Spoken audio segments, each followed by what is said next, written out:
Assalamualaikum warahmatullahi wabarakatuh.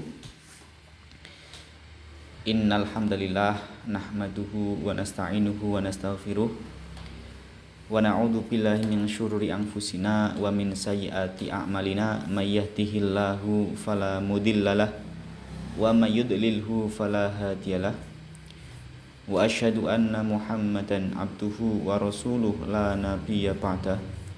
Allahumma sholli ala sayyidina Muhammadinil fatih lima uhlik wal khatim lima sabaq wa nasiril haqqi bil haqqi wal hadi ila siratikal mustaqim wa ala alihi haqqa qadrihi wa miqdarihil azim. Qala fil Qur'anil Karim, a'udzu billahi minasyaitonir rajim. Bismillahirrahmanirrahim. Dzalikal kitabu la raiba fihi hudal lil muttaqin. Al-ayah. Shadaqallahul azim. Yang terhormat Presiden KCF UNES tahun 2020, Saudara Abdi, dan yang saya banggakan, semua teman-teman KCF UNES yang berbahagia. Pertama-tama marilah kita panjatkan puji syukur kehadirat Allah Subhanahu wa taala yang mana telah memberikan rahmat dan karunia-Nya sehingga kita bisa berkumpul walaupun berkumpul daring di grup WA. Alhamdulillah kita bisa dipertemukan kembali walaupun dalam suasana pandemi COVID-19 ini. Saya mendoakan untuk teman-teman semua, semoga teman-teman semua selalu diberikan kesehatan oleh Allah Subhanahu wa taala. Dan kita juga berdoa semoga pandemi ini segera mungkin berakhir, sehingga rutinitas kita sehari-hari bisa berjalan normal seperti biasanya. Apalagi teman-teman KSEI yang pastinya sangat rindu dengan kegiatan-kegiatan KSEI. Kedua kalinya sholawat serta salam mudah-mudahan selalu tercurahkan kepada Nabi Agung Nabi Muhammad sallallahu alaihi wasallam biqaulina Allahumma sholli ala sayyidina Muhammad wa ala ali sayyidina Muhammad. Pada kesempatan kali ini saya kebetulan diamanahi untuk menyampaikan suatu hal yang berkaitan dengan pra-sosialisasi SOP, di mana SOP ini merupakan suatu prosedur yang harus diikuti oleh seluruh fungsionaris. Adapun tema yang diangkat adalah memperkuat akidah dan syariah Islamiyah sebagai pondasi kehidupan. Tema yang cukup menarik untuk kita diskusikan, apalagi berkaitan dengan nantinya pembuatan standar operasional prosedur di organisasi KSEI ini. Di sini saya jangan diposisikan sebagai pembicara ya teman-teman, tapi anggap saja sebagai pemantik atau alumni KSEI. Ya, di sini kita sharing-sharing bareng, belajar bareng. Diharapkan dengan adanya pra SOP ini kita semua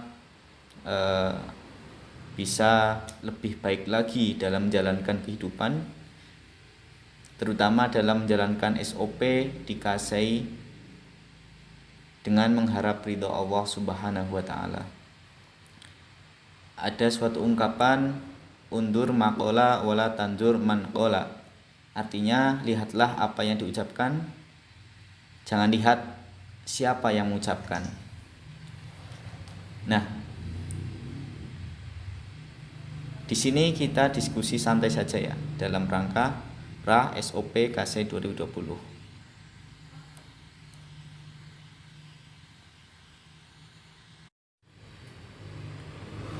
Di sini saya akan menyampaikan 3 pokok pembahasan.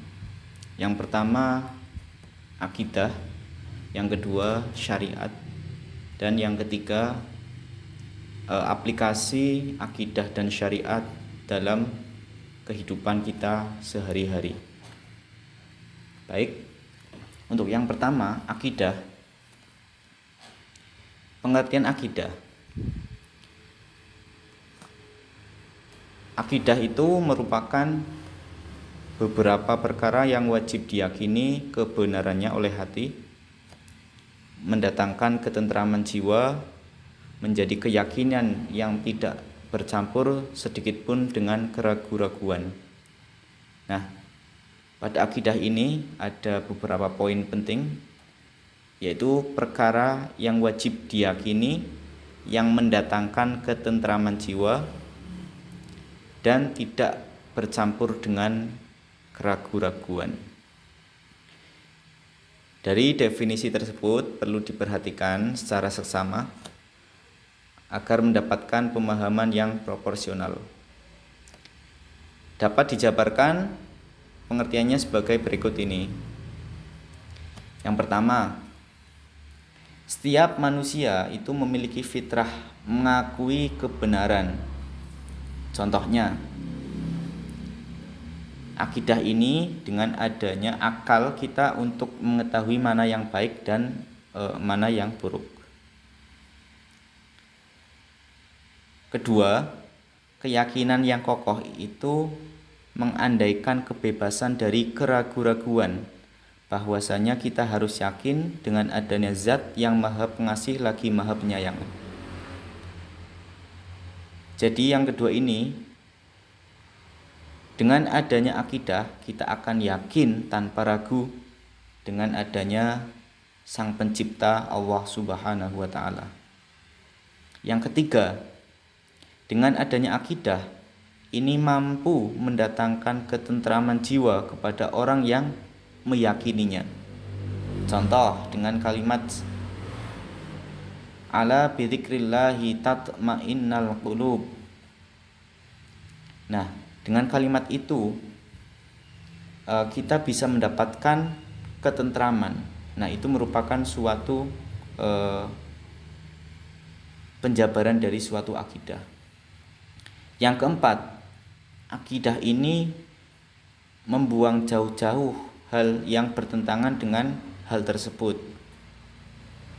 Semisal, dengan adanya akidah kita dapat membuang hal yang sifatnya syirik kepada Allah. Tuh. Beberapa ruang lingkup akidah. Akidah itu ruang lingkupnya ada 4. Yang pertama adalah ilahiyat, yaitu akidah yang membahas tentang segala sesuatu yang berhubungan dengan Allah Subhanahu wa taala, seperti sifat wujud Allah, meliputi wujud, qidam, baqa, mukhalafatul lil hawadis, qiyamuhu binafsi dan sebagainya. Terus sifat muhalnya Allah, sifat jaiznya Allah dan lain sebagainya. Itu merupakan ruang lingkup yang pertama, ilahiyat. Yang kedua, ruang lingkup akidah yang berupa nubuwah atau kenabian, yaitu ruang lingkup yang membahas tentang segala sesuatu yang berhubungan dengan nabi dan rasul, termasuk pembicaraan mengenai kitab-kitab Allah, mukjizat dan sebagainya. Dalam nubuwah ini kita bisa membahas tentang sifatnya Rasul, meliputi sidik, amanah, fatonah, tabligh, sifat muhal dan juga sifat jaiznya. Ruang lingkup yang ketiga dalam akidah ini membahas tentang ruhaniyat, yaitu pembahasan tentang segala sesuatu yang berhubungan dengan segala sesuatu dalam bentuk alam metafisik, seperti percaya pada malaikat, percaya adanya jin, iblis dan lain sebagainya. Itu masuk pada ruang lingkup ruhaniyah. Selanjutnya ruang lingkup yang keempat yaitu sam'iyat, yaitu pembahasan tentang segala sesuatu yang hanya bisa diketahui lewat sam'i, yaitu meliputi dalil nakli yang berkaitan dengan Al-Quran dan Sunnah, terus meliputi alam akhirat, alam barzah, azab kubur, tanda-tanda hari kiamat, surga dan lain sebagainya. Itu merupakan akidah atau kepercayaan kita terhadap ruang lingkup yang keempat, yaitu sam'iyat. Nah, kesemuanya itu bisa dijabarkan ke dalam rukun iman, di mana rukun iman meliputi iman kepada Allah, iman kepada malaikat, iman kepada kitab, iman kepada nabi dan rasul, iman kepada hari akhir, dan iman kepada qada dan qadar. Pada kesimpulannya mengenai akidah ini semakna dengan istilah iman dan tauhid, sedangkan yang semakna dengan akidah adalah usuluddin atau usul-usulnya agama. Adapun pengaplikasian sehari-hari dengan adanya akidah ini adalah dengan meyakini bahwa Allah selalu mengawasi kita di setiap detiknya. Maka dari itu, kita sebagai insan yang hidup di dunia harus senantiasa bertindak, berucap sesuai dengan aturan-aturan yang ada, berdasarkan keyakinan kita bahwa Allah itu ada, maha mendengar, maha melihat, dan maha yang lainnya. Selanjutnya kita akan membahas terkait bahasan yang kedua, yaitu syariat. Ya, bicara tentang syariat teman-teman, berarti kita bicara tentang hukum Islam.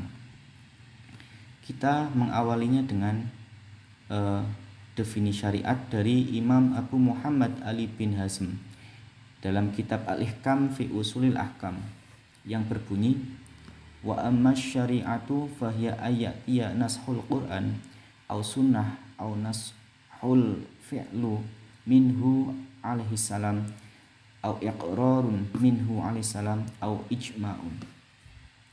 Yang artinya, syariat ialah jika terdapat teks yang jelas atau tidak multitafsir dari Al-Quran, teks sunnah atau hadis, teks yang didapat dari perbuatan Nabi Muhammad, teks yang didapat dari takrir Nabi, dan ijma' para sahabat. Bisa dipahami dari keterangan tersebut teman-teman, bahwa yang disebut sebagai syariat ialah segala tuntunan yang diberikan oleh Allah Subhanahu wa taala kepada manusia, baik dalam bidang akidah, amaliyah, atau perbuatan fisik dan akhlak. Sumber dari tuntunan tersebut bisa didapatkan dari teks yang terdapat dalam Al-Quran, hadis Nabi, ijma' maupun qiyas. Hadis Nabi tersendiri terbagi menjadi 3. Ada kalanya berupa ucapan, perbuatan, dan juga takrir, yaitu kondisi ketika ada sebuah perkataan dan perbuatan yang dilakukan di hadapan Nabi dan ia mendiamkannya. Diam Nabi tersebut merupakan bentuk dari persetujuan, karena pada prinsipnya mustahil Nabi mendiamkan kemaksiatan berlaku di hadapannya. Baik, jadi kita sepakati bahwasanya hukum-hukum Islam tadi kita bagi menjadi 4. Yang pertama Al-Quran, yang kedua hadis atau sunnah, yang ketiga ijma', dan yang keempat adalah qiyas. Nah, di lain itu syariat juga punya tujuan atau yang biasa disebut adalah maqasidus syariah atau tujuan-tujuan syariah. di mana terdapat 5 tujuan dari adanya syariat ini. Yang pertama, memelihara agama. Yang kedua, memelihara jiwa. Yang ketiga, memelihara akal. Yang keempat, memelihara keturunan. Dan yang kelima atau yang terakhir adalah memelihara harta. Nah, di sini teman-teman, dari maqasid syariah atau tujuan syariah yang pertama yaitu memelihara agama. Contohnya adalah melaksanakan sholat 5 waktu, terus sholat jamak qashar bagi orang yang sedang bepergian, dan juga membersihkan badan, tempat, dan pakaian. Adapun maqasid syariah yang kedua yaitu memelihara jiwa. Memelihara jiwa ini seperti contohnya adalah memenuhi kebutuhan pokok makanan untuk mempertahankan hidup, dan juga menikmati makanan yang lezat dan juga halal. Adapun maqasid syariah yang ketiga adalah memelihara akal, di mana contoh dari memelihara akal ini bisa diibaratkan, bisa dicontohkan seperti diharamkan meminum minuman keras karena itu akan merusak akal, dan juga dianjurkan kepada semua orang untuk menuntut ilmu pengetahuan. Adapun maqasid syariah yang keempat yaitu memelihara keturunan, di mana contohnya adalah disyariatkan kepada semua orang untuk menikah dan melarang zina. Dan maqasid syariah yang terakhir adalah memelihara harta, di mana di sini dijelaskan bahwa diharamkan melarang mengambil harta orang lain dengan cara yang tidak sah, dan juga disyariatkan jual beli dengan cara yang Islam. Nah, itu merupakan pembahasan yang kedua terkait dengan syariah. Baik, sekarang kita sudah memasuki pembahasan yang ketiga, di mana adalah pembahasan mengenai implementasi akidah dan syariah dalam kehidupan berorganisasi. Akidah dan syariah Islam tadi bisa kita implementasikan dalam kehidupan sehari-hari, utamanya di organisasi kita, KASEI, adalah dengan selalu mematuhi aturan-aturan yang ada di organisasi. Seperti halnya ketepatan dalam berangkat rapat, amanah dalam menjalankan tugas yang diemban, saling bantu-membantu dan tolong-menolong antar teman, saling berbagi ilmu dengan teman, itu juga merupakan suatu ibadah. Karena ibadah itu bukan hanya tentang sholat, puasa, tetapi ikut dalam suatu organisasi pun atau dalam majelis ilmu seperti sekarang ini termasuk kegiatan ibadah, di mana di sana ada proses pendidikan. Oleh karena itu, mumpung teman-teman di sini masih mengenyam pendidikan di perkuliahan, utamanya masih aktif di organisasi KASEI, marilah berproses dengan baik dengan mematuhi aturan-aturan dalam berorganisasi. Ya, sebelum saya mengakhiri, saya ingin berpesan kepada teman-teman semua sebelum menuju pengesahan adanya SOP atau standar operasional prosedur. Karena SOP ini merupakan suatu prosedur yang menjadi acuan berjalannya KASEI. Dengan begitu, SOP ini menjadi standar dalam bertindak ke depan agar kegiatan organisasi bisa berjalan dengan baik. Umumnya, sebelum diterapkan, SOP ini nanti akan terlebih dahulu disahkan oleh Presiden Kasai. Tetapi sebelum disahkan tentunya akan disosialisasikan kepada teman-teman semua. Oleh karena itu setelah ini nantinya silahkan teman-teman aktif berpartisipasi dalam pembuatan peraturan. Di antaranya mungkin ada SOP mengenai member, bagaimana cara nantinya ketika berhubungan dengan lawan jenis, kepanitiaan, halaqah ekonomi Islam, dan sebagainya. Walaupun dilakukan secara daring, silahkan teman-teman bisa menyesuaikan dengan keadaan. Mungkin itu yang bisa saya sampaikan. Kurang lebihnya mohon maaf. Tetap semangat, jaga kekompakan. Sekian dari saya. Sekali lagi, banyak kekurangan dari saya. Itu karena kebodohan saya sendiri. Apabila ada kelebihan itu semata-mata karena Allah Subhanahu wa Ta'ala. Terima kasih. Semangat. Assalamualaikum warahmatullahi wabarakatuh.